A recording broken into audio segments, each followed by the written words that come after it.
ಆತ್ಮೀಯರೇ ನಮಸ್ಕಾರ. ಕವಿತೆ ಜೊತೆಗೆ ನಾನು ಎನ್ನುವ ಕಾವ್ಯ ಸರಣಿಯ ಮಾಲಿಕೆಯಲ್ಲಿ ಕಥೆಗಾರರಾಗಿರ್ತಕ್ಕಂಥ ಕವಿಯಾಗಿರ್ತಕ್ಕಂಥ ಚನ್ನಪ್ಪ ಅಂಗಡಿಯವರ ಒಂದು ಕವಿತೆಯನ್ನು ವಾಚನ ಮಾಡ್ತೇನೆ. ಚನ್ನಪ್ಪ ಅಂಗಡಿಯವರು ಅನೇಕ ಕವಿತೆಗಳನ್ನು ಬರೆದಿರ್ತಕ್ಕಂಥವರು. ಧಾರವಾಡದ ಕೃಷಿ ಇಲಾಖೆಯಲ್ಲಿ ಕಾರ್ಯವನ್ನು ನಿರ್ವಹಿಸ್ತಕ್ಕಂಥ ಚನ್ನಪ್ಪ ಅಂಗಡಿಯವರು ಅವರ ಒಂದು ಕವಿತೆಯನ್ನು ನಿಮ್ಮೆದುರಿಗೆ ಪ್ರಸ್ತುತಪಡಿಸ್ತಾ ಇದ್ದೇನೆ. ಕವಿತೆಯ ಶೀರ್ಷಿಕೆ ಕವಿತಾವಾದ.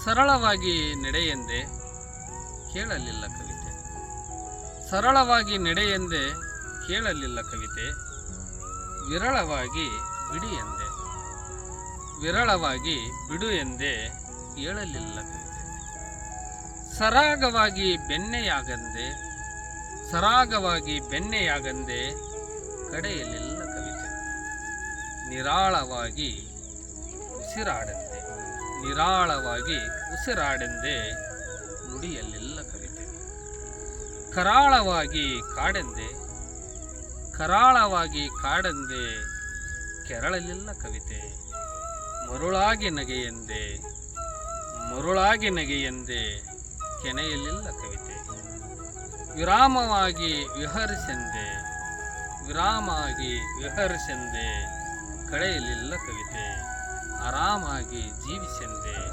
ಉಳಿಯಲಿಲ್ಲ ಕವಿತೆ, ಊರಾಳಾಗಿ ದುಡಿಯೆಂದೆ, ಊರಾಳಾಗಿ ದುಡಿಯೆಂದೆ ಒಡಲಾಗಲಿಲ್ಲ ಕವಿತೆ, ಒಡಲಾಗಲಿಲ್ಲ ಕವಿತೆ, ಕರಾಟವಾಗಿ ಮುದ್ರಿಸೆಂದೆ, ಕರಾಟವಾಗಿ ಮುದ್ರಿಸೆಂದೆ ಅಚ್ಚಾಗಲಿಲ್ಲ ಕವಿತೆ, ಪೂರಣವಾಗಿ ಹುರಿಗಟ್ಟೆಂದೆ, ಪೂರಣವಾಗಿ ಹುರಿಗಟ್ಟೆಂದೆ ಕಿಚ್ಚವಾಗಲಿಲ್ಲ ಕವಿತೆ, ಕಿಚ್ಚಾಗಲಿಲ್ಲ ಕವಿತೆ, ಕಾರಣವಾಗಿ ಕಳೆಗಟ್ಟೆಂದೆ, ಕಾರಣವಾಗಿ ಕಳೆಗಟ್ಟೆಂದೆ ತೋರಣವಾಗಲಿಲ್ಲ ಕವಿತೆ, ನಿಧಾನವಾಗಿ ನಿದ್ರಿಸೆಂದೆ, ನಿಧಾನವಾಗಿ ನಿದ್ರಿಸೆಂದೆ ಮಗುವಾಗಲಿಲ್ಲ ಕವಿತೆ, ಮಗುವಾಗಲಿಲ್ಲ ಕವಿತೆ.